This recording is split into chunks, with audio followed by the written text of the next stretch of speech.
भारत एक लोकतांत्रिक देश है और यहाँ की न्यायिक व्यवस्था में सुप्रीम कोर्ट का फैसला अंतिम होता है। लेकिन क्या हो अगर सुप्रीम कोर्ट के फैसले पर ही प्रश्न खड़े हो जाए? जी हाँ, आज हम एक ऐसे ही केस के बारे में बात करने जा रहे हैं जहाँ पहले आरोपी को सजा दिलाने के लिए लोग सड़कों पर प्रदर्शन कर रहे थे, लेकिन जब उसे सजा मिल गई और फिर वापस से जांच की गई तब उसे न्याय दिलाने के लिए लोग फिर से सड़कों पर आ गए। सुनने में बहुत अलग लगेगा क्योंकि आज हम बात करने वाले हैं 1990 के हेतल पारेख केस के बारे में, जहां मुख्य आरोपी धनंजय चटर्जी था। जब उसे फांसी की सजा सुनाई गई तब उसके अंतिम शब्द थे, मैं निर्दोष हूँ।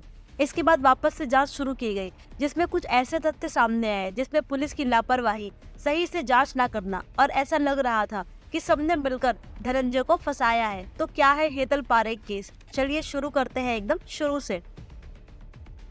धनंजय का जन्म कोलकाता में 14 अगस्त 1965 को हुआ था। 1986-87 में काम की तलाश में Dhananjay MS security and investigation bureau नाम की कंपनी में सिक्योरिटी गार्ड की पोस्ट पर काम करता है, जहां उसे आनंद अपार्टमेंट में सुबह 6 बजे से दोपहर 2 बजे तक काम करना होता है। वही आनंद अपार्टमेंट में ही 3rd फ्लोर पर नागरदास पारेख रहते हैं, जो कि एक गुजराती थे और कोलकाता में उनकी सोने चांदी की दुकान थी। उनकी पत्नी यशोमती, बेटी हेतल और एक बेटा भावेश पारेख उसी अपार्टमेंट में रहते हैं। हेतल 10वीं की छात्रा थी। हेतल ने अपनी मां यशोमती से धनंजय की कई बार शिकायत की थी। हेतल ने बताया कि धनंजय आते जाते उसे परेशान करता है, उसे मूवी देखने के लिए साथ चलने को कहता है, इधर उधर की बातें करता है, जो कि हेतल को बिल्कुल अच्छी नहीं लगती है। जब हेतल की मां यशोमती को पता चला तो 4 मार्च 1990 को हेतल की मां ने एक लिखित शिकायत दी, जो कि MS security and investigation bureau के पास चली गई। इसके बाद एक्शन लेते हुए धनंजय को दूसरी जगह पारस अपार्टमेंट में सिक्योरिटी गार्ड की नौकरी दे दी जाती है और धनंजय की जगह एक दूसरा व्यक्ति विजय थापा ज्वाइन करता है। लेकिन अगले दिन विजय थापा ज्वाइन करने के लिए नहीं आता है और रोज सुबह की तरह धनंजय चटर्जी अपनी ड्यूटी पर आता है। 5 मार्च हेतल के पिता अपनी दुकान चले जाते हैं। उसका भाई भावेश कॉलेज के लिए चला जाता है। हेतल पेपर देने के लिए अपने स्कूल जाती है और घर पर बचते हैं केवल हेतल की माँ। फिर दोपहर को हेतल पेपर देकर वापस आती है। हेतल की माँ लगभग हर रोज 5 साढ़े 5 बजे पास में ही लक्ष्मी नारायण मंदिर में पूजा करने के लिए जाती है और आज भी वह लगभग 5:20 पर घर से पूजा करने के लिए निकलती है। उसके कुछ समय बाद धनंजय बिल्डिंग में आता है और उस समय काम करने वाले गार्ड दशरथ मुर्मू से कहता है कि मुझे 3rd फ्लोर पर जाना है, वहाँ से कॉल करके बताना है कि मैं कल से पारस अपार्टमेंट ज्वाइन करूंगा। इसके बाद वह ऊपर चला जाता है। कुछ देर बाद प्रताप चंद्र पाल, जो कि इसी कंपनी का सुपरवाइजर होता है जिसमें धनंजय काम कर रहा होता है, वह आता है और धनंजय के बारे में पूछता है। तब गार्ड दशरथ मुर्मू बताता है कि वह तो 3रे फ्लोर पर गया है, जिससे गुस्सा होकर प्रताप दशरथ को बोलता है कि तुरंत धनंजय को नीचे बुलाओ। फिर दशरथ मुर्मू धनंजय को आवाज देता है। धनंजय 3रे फ्लोर से बालकनी में नीचे झाँककर कहता है कि आ रहा हूँ और फिर वह नीचे आ जाता है। फिर कुछ देर बाद लगभग 6:05 पर यशोमती मंदिर से पूजा करके आती है। जब वह लिफ्ट पर ऊपर जा रही होती है तो लिफ्ट ऑपरेटर रामधन यादव बताता है कि आज धनंजय आपके घर आया था, जिस पर यशोमती बहुत ज्यादा डर जाती है क्योंकि यशोमती ने ही धनंजय की शिकायत की थी। फिर वह जल्दी जल्दी ऊपर जाती है, अपने घर की बेल बजाती है, लेकिन कोई आवाज नहीं आती है। दरवाजा नॉक करती है, तब भी कोई आवाज नहीं आती है और दरवाजा अंदर से बंद होता है, जिस पर वह बहुत ज्यादा परेशान होकर यशोमती बिल्डिंग के इमरजेंसी अलार्म बजा देती है। तो सभी पड़ोसी जल्दी जल्दी यशोमती की फ्लैट की तरफ भागते हैं। वह पड़ोसी भी दरवाजा खोलने का प्रयास करते हैं, लेकिन दरवाजा नहीं खुलता है और अंत में दरवाजा तोड़ दिया जाता है। सबसे पहले यशोमती अपने फ्लैट में अंदर जाती है, इधर उधर सब जगह देखती है। उसे हेतल का दरवाजा खुला मिलता है। जब वह हेतल के कमरे में जाती है तो मानो उसके पैरों तले तो जमीन ही खिसक गई। सभी पड़ोसी भी उसके साथ देखते हैं कि हेतल जमीन पर घायल अवस्था में पड़ी हुई है। उसके शरीर पर कई चोट के निशान हैं। उसके आधे शरीर पर तो कपड़े भी नहीं है। कमरे का सारा सामान फैला हुआ है और कमरे में जगह जगह खून बिखरा हुआ है, जिसे देखते ही हेतल की माँ, उसके पड़ोसियों की आंखें भी फटी की फटी रह जाती है। वह जल्दी से हेतल के शरीर पर चादर डालते हैं और लिफ्ट से उसे नीचे लेकर जाते हैं। वही कोई पड़ोसी पास में रहने वाले डॉक्टर को फोन कर देता है। डॉक्टर जब लिफ्ट में आकर हेतल की जांच करते हैं तब वह उसे मृत घोषित कर देते हैं। फिर वापस हेतल को उसके फ्लैट ले जाया जाता है और वहीं लिटा दिया जाता है। इसी समय कोई हेतल के भाई भावेश को फोन करता है और भावेश भी 7 बजे तक घर आ जाता है और पिता को जानकारी मिलते ही पिता भी लगभग 8:30 बजे अपने अपार्टमेंट आ जाते हैं। ध्यान दीजिएगा, अब रात के 8:30 बज चुके हैं, लेकिन किसी ने भी अभी तक पुलिस को फोन नहीं किया होता है। लगभग 9:15 बजे भवानीपुर पुलिस स्टेशन में फोन किया जाता है। वहाँ गुरुपड़ा सोम और उसके साथ कुछ पुलिस वाले घटना स्थल पर पहुँचते हैं, जहाँ हेतल की मां यशोमती बताती है कि फ्लैट में आखिरी बार धनंजय को बाहर जाते हुए देखा गया था। वहीं धनंजय के खिलाफ एफआईआर लिखी जाती है। ऑपरेटर भी धनंजय के खिलाफ गवाही देता है। शुरुआती जांच में धनंजय ही प्राइम सस्पेक्ट होता है, क्योंकि उसी के पास हेतल को मारने का कारण होता है। हो सकता है हेतल से बदला लेने के लिए धनंजय ने ऐसे किया हो। जब क्राइम सीन की जांच की जाती है तो वहाँ पर एक पीले रंग का बटन और एक टूटी हुई चेन मिलती है, जिसे सबूत के तौर पर पुलिस अपने पास रख लेती है और हेतल को पोस्टमार्टम के लिए भेज देती है। वहाँ सभी लोगों की गवाही ली जाती है और फिर धनंजय चटर्जी को ढूंढना शुरू किया जाता है। अब 6 मार्च हो गया था, लेकिन धनंजय कहीं नहीं मिलता है।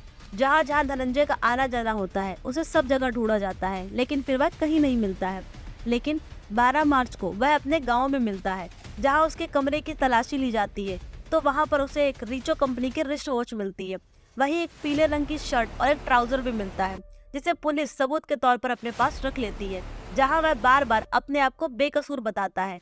वह बताता है कि वह गांव तो अपने किसी निजी काम पर आया था। पोस्टमार्टम रिपोर्ट आती है, जिसमें पता चलता है कि हेतल को 21 जगह चाकू से वार किए गए थे। उसका गला दबाया गया था और उसके शरीर में कई छोटे छोटे चोट के निशान थे। हेतल के साथ कुछ तो बहुत गलत हुआ था।